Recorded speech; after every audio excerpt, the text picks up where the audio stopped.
2023학년도 2학기 기말고사 생명과학원 안곡고 내신 분석 리포트입니다.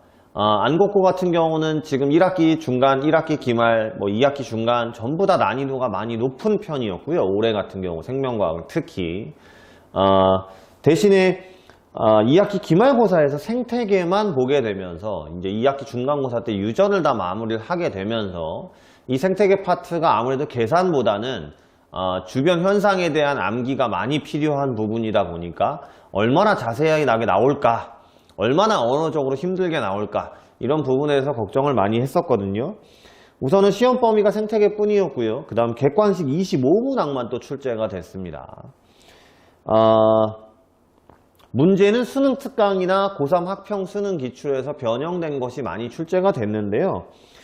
역시나 문제 안에서 이제 언어적으로 헷갈려 할 만한 소지를 넣거나 또는 그래프 해석이나 용어 정리에 대해서 조금 깊숙하게 묻는 문제들이 출제가 또 돼서요.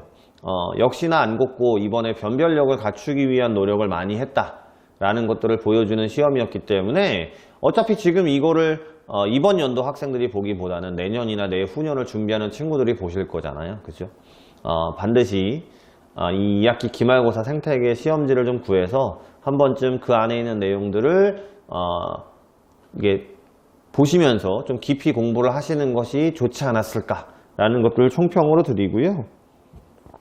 대신 좀 특이한 거는 이제 이 생태계 파트는 수능이나 학평에서는 좀 이렇게 나오는 부분이 딱 깔끔하게 정해져 있어요. 논란의 여지가 있으면 안 되기 때문에.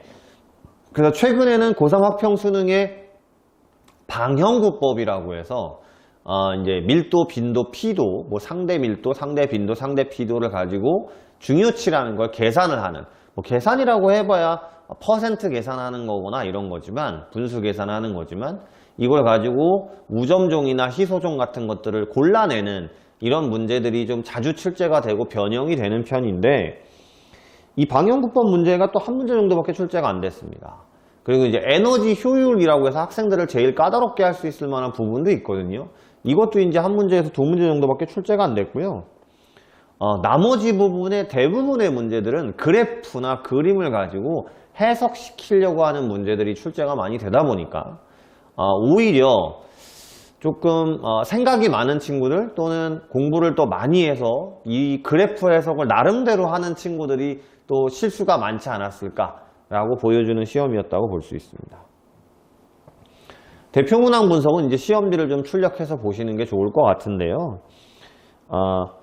이제 수직분포라는 게 있어요. 식물 군집의 수직분포, 수평분포 공부를 해보시면 아시겠지만, 이 부분들도 예를 들면 어디가 남쪽이냐, 어디가 북쪽이냐 이런 것들까지 좀 디테일하게 물어볼 수 있는 소지가 있었는데 기본적인 내용만 묻는 문제들이 출제가 됐고요.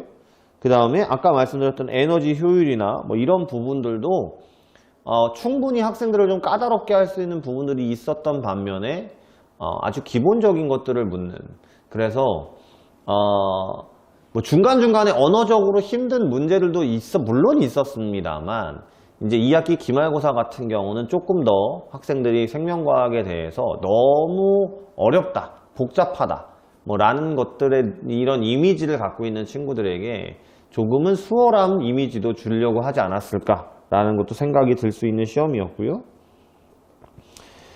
가장 언어적으로 좀 난이도를 높여서 낸 문제가 17번 문제입니다.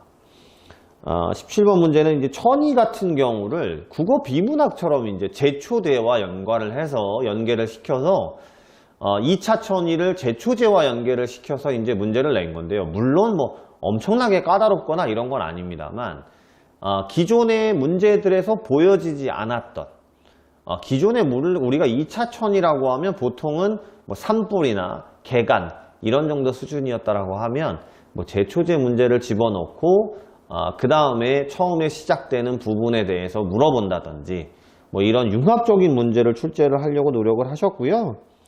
그 다음에 19번의 서식지 단편화 같은 경우는 물론 수능 특강에는 이런 부분에 대한 설명이 나와 있습니다만 이게 고3 수능 학평 문제에서 자주 출제되지 않는 부분이다 보니까 기존에 있는 내신 기출문제에서 이런 유형의 문제들을 여러 번 곱씹어보지 않은 친구들은 가장 질문이 많은 부분이에요. 서식지 단편화에서 내부와 가장자리 이런 부분들은 학생이 언어적으로 많이 힘들어하는 부분이기도 합니다.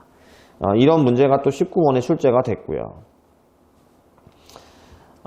그 다음에 뭐 유전적 다양성, 생태계 다양성, 맨 마지막에 다양성 부분은 또 그런 문제가 출제되진 않았고요. 대신에 이제 종 다양성 문제가 나왔는데, 기존에 우리는 종 다양성을 이렇게 수치화시켜서 문제를 내는 편이었는데요. 이걸 언어적으로 풀어서 출제를 했기 때문에 또 이 종 다양성 부분도 언어적으로 풀어져 있는 것을 당연히 수업 시간에 설명은 하겠지만, 학생들이 그 부분에 대해서도 이걸 읽어보면서 언어적으로 이게 종 다양성이구나 라는 거를 빨리 캐치했느냐 라는 것들을 물어보는 문제들이 있었다. 그래서 대표 문항 분석을 보시면 다시 얘기하지만 계산이 필요한 조금 뭐 그동안 중요하다고 여겨지는 문제들도 물론 출제가 됐지만 이런 세세한 내용들을 언어적으로 이해하고 있느냐 라는 것들을 물어보는 문제들이 더 많이 출제가 됐다. 이런 것들을 좀 중요하게 생각해야 되는 시험이었지 않나 라고 생각이 듭니다.